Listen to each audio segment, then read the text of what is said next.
이사야서 1장 12절 13절 말씀 같이 봉독합니다. 12절 13절 말씀입니다. 같이 읽습니다. 너희가 내 앞에 보이려 오니 이것을 누가 너희에게 요구하였느냐? 내 마당만 밟을 뿐이니라. 헛된 재물을 다시 가져오지 말라. 분양은 내가 가증히 여기는 바요. 월삭과 안식일과 대회로 모이는 것도 그리하니 성회와 아울러 악을 행하는 것을 내가 견디지 못하겠노라. 아멘. 아멘. 네. 네, 오늘 말씀은 예배드린 이스라엘의 마음을 꿰뚫어 보시는 하나님의 말씀을 내용으로 하고 있습니다. 이스라엘은 하나님께 보이러만 올 뿐이다, 이렇게 말씀하셨습니다. 너희가 내 앞에 보이러 오니 라고 하였습니다. 하나님께 예배하러 나오는 이스라엘 백성의 마음이 예배에 있지 않고 단지 보이는 데 집중하고 있다는 말씀입니다. 하나님은 이러한 예배를 받지 않으십니다. 11절에서 이스라엘 백성들이 숫송아지와 어린 양이나 순염소의 피를 들여 제사를 드린다고 했습니다. 제대로 제물을 올려드리는 것이죠. 그런데 이러한 제물을 받지 않으시겠다는 말씀입니다. 왜냐하면 그들의 마음이 예배에 있지 않고 단지 하나님께 보이러 참석할 뿐이기 때문입니다. 그냥 출석만 하는 거죠. 출석만 하는 예배, 왔다 갔다만 하는 예배, 하나님을 만나지 않고 그냥 예배만 드리러 오는 예배, 그러면서 헌물은 제대로 드리지만 하나님께서 그걸로 받지 않으신다는 것입니다. 이스라엘은 단지 마당만 밟고 돌아가는 예배를 드리고 있었습니다. 이스라엘은 하나님을 만나는 예배는 드리지 않고 그냥 마당만 밟고 지나갔습니다. 그래서 내 마당만 밟을 뿐이니라, 그렇게 말씀하셨습니다. 탄식하시는 거죠. 야, 마당만 밟고 가냐? 그냥 와가지고 나는 만나지도 않고, 이런 말씀이죠. 하나님은 회개와 속죄가 없는 예배를 받지 않으십니다. 하나님을 만나려면 회개하고 속죄해야 되거든요. 두 번째, 이스라엘은 헛된 재물을 하나님께 드렸다 했습니다. 13절 전반부입니다. 헛된 재물을 다시 가져오지 말라, 이렇게 말씀하셨어요. 이스라엘은 재물을 드리는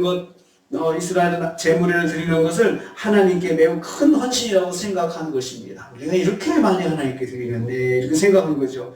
절기를 지켜 예배를 드리는 것은 매우 대단한 것이다 라고 생각했습니다. 그러나 하나님은 지금 이스라엘이 드리는 분향이나 월상 예배나 안식일이나 또 대회로 모이는 것들을 다 기뻐하지 않으셨습니다. 가증히 여기셨습니다. 내가 가증히 여긴다라고 했어요. 하나님께서 정해주신 거 아니겠습니까? 월삭과 안식일과 그리고 큰 대회로 모이는 그 예배를 하나님 다 정해주셨는데, 정작 이스라엘이 그걸 다 충실하게 하고 있는데 하나님께서 기뻐하지 않으셨습니다. 가증히 여기신다 했습니다. 왜냐하면 그들이 모든 예배를 드리면서도 단지 형식적인 예배를 드리기 때문입니다. 진정으로 하나님을 만난 예배를 드리지 않고 있기 때문입니다.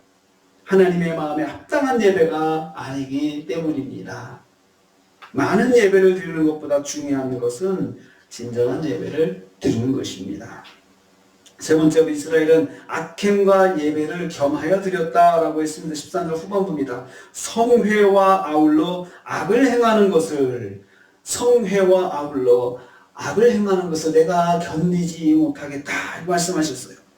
이스라엘 백성들의 제사와 제물이 연락되지 못하는 이유를 말씀하는 것입니다. 그들은 예배를 많은 예물과 함께 드리면서도 악을 행하는 것을 멈추지 않았습니다. 우상 섬기는 것, 하나님 말씀 불순종하는 것, 이런 거 하면서 안식일과 절기를 철저하게 지켰던 것입니다. 하나님은 이러한 이스라엘의 그런 가증한 모습을 견디지 못하시겠다 하셨습니다. 내가 견디지 못하겠노라 하셨습니다. 죄를 품고 하나님을 섬기는 일을 하나님은 용납하지 않으십니다. 죄를 멀리하고 죄를 회개하고 하나님을 만나야 하나님께서 기뻐하십니다. 그냥 단지 예배만 드린다고 하나님께서 기뻐하지 않으십니다. 그런 생각으로 예배를 드리는 것, 하나님이 살아계신 것을 믿지 않는 거예요. 하나님을 우롱하는 거예요. 하나님을 멸시하는 거예요. 하나님을 무시하는 겁니다. 죄를 품고 살면서 드리는 예배를 하나님은 받지 않으십니다. 그러면서 예배를 드리겠다고 더 예배를 많이 드리고 기도한다고 하고 기도도 많이 드리고 하는 것은 하나님께서 아주 가증형이십니다. 그래서 아버지 하나님께서 견디지 못하겠다. 얼마나 마음이 답답하시다 이런 표현이겠습니까? 우리가 한 주간을 삽니다. 새벽 예배 드리고 또 여러 공예배를 드립니다. 예배를 드릴 때에 우리가 진심으로 하나님을 만나는 예배를 드려야 합니다. 십자가를 또 우리가 의지하고 주여 회개합니다. 저를 불쌍히 여겨 주옵소서, 저를 만나 주옵소서 이렇게 이런 마음으로 예배를 드릴 때 하나님께서 기뻐 받으신 예배가 되는 것입니다. 한 주간 동안의 우리 예배가 하나님 기뻐 받으시는 예배로 드리시는 한 주간 되시기를 주님의 이름으로 축복합니다. 기도하겠습니다. 주님 감사합니다.